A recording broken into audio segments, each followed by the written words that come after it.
sebagai regulator di Indonesia dan tanggung jawabnya itu berbeda tapi saling melengkapi, di mana BI ini mengatur tentang sistem pembayaran, sementara OJK di sektor keuangan dan non-bank dan digital.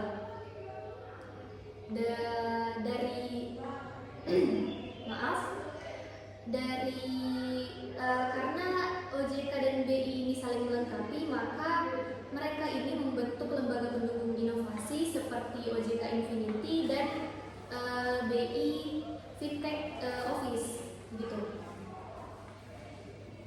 Oke, sudah dibahas tadi mengenai OJK dan BI. Kita lanjut di regulasi sektoralnya, spesifik fintech di Indonesia nih. Jadi regulasi fintech Indonesia ini tuh bersifat sektoral. Jadi dia menyesuaikan dengan jenis atau produknya. Misalnya ada fintech pada sistem peminjaman atau pendanaan atau peer-to-peer lending, di mana dia ini menyediakan pinjaman kepada nasabah melalui aplikasi atau finansial teknologi. Inilah yang disebut dengan finansial teknologi, peminjaman melalui aplikasi, di mana memberikan kemudahan.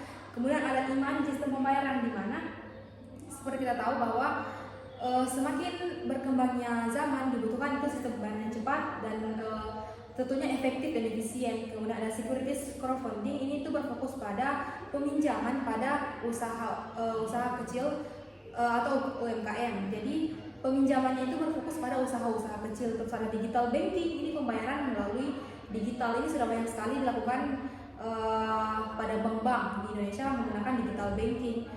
Terus ada agregator keuangan, terus juga ada insurtech yang dimana dia ini berfokus pada asuransi di finansial teknologi. Jadi sudah bahas nih masalah regulasinya, sektoralnya. Terus kita pindah pada kebijakan nasional inklusi keuangan dan transformasi digital. Mungkin bisa dijelaskan nih Fiona, bagaimana sih, apa sih yang dimaksud dengan hal tersebut? Baik, jadi kebijakan nasional kebijakan nasional inklusi keuangan ini ada beberapa strategi. Yang pertama itu strategi nasional keuangan inklusif atau SNKI. Terus ada SNKI, terus saya juga pernah dengar nih ada namanya Blueprint Sistem Pembayaran Indonesia pada tahun ini, ternyata produk baru pada tahun 2025. Terus juga ada program percepatan transformasi ternyata di digital, ini untuk membantu ekonomi nasional. Sudah masalah kebijakan nasionalnya, terus kita pasti ada nih tantangan yang timbul akibat dari perkembangan finansial teknologi. Tapi kita kali ini khususnya di Indonesia dulu. Mungkin bisa jelaskan nih teman-teman bagaimana tantangan yang dihadapi finansial teknologi khususnya di Indonesia. Jadi tantangan regulasi di Indonesia ini, yang pertama itu keterbatasan kapasitas pengawasan, yang kedua itu tumpang tindih kewenangan antar otoritas, yang ketiga itu finansial teknologi ilegal dan penipuan, kemudian ada perlindungan konsumen dan privasi data, dan perkembangan teknologi seperti kripto, AI, dan embedded finance.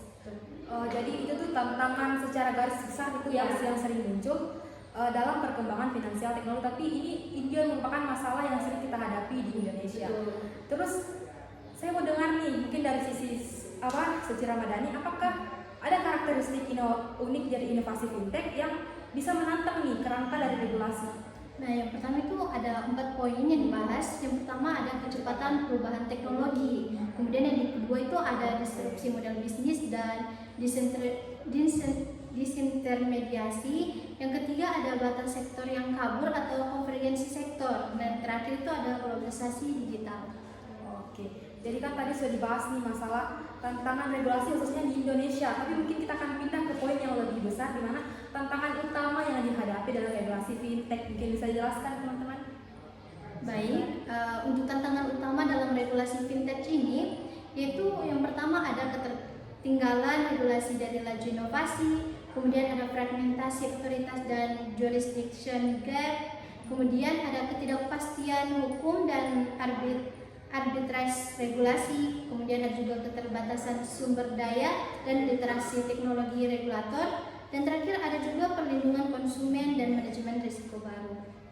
Oke, kan sudah beberapa poin nih dibahas, pasti ada respon regulator terhadap dari finansial teknologi. Jadi regulator ini membuat kebijakan itu telah mempertimbangkan berbagai hal, bisa dia tidak langsung membuat keputusan bagaimana fintech ini apakah bisa menginovasi tanpa memikirkan apa kepentingan konsumen atau apa yang akan digunakan oleh pemakai dari finansial teknologi.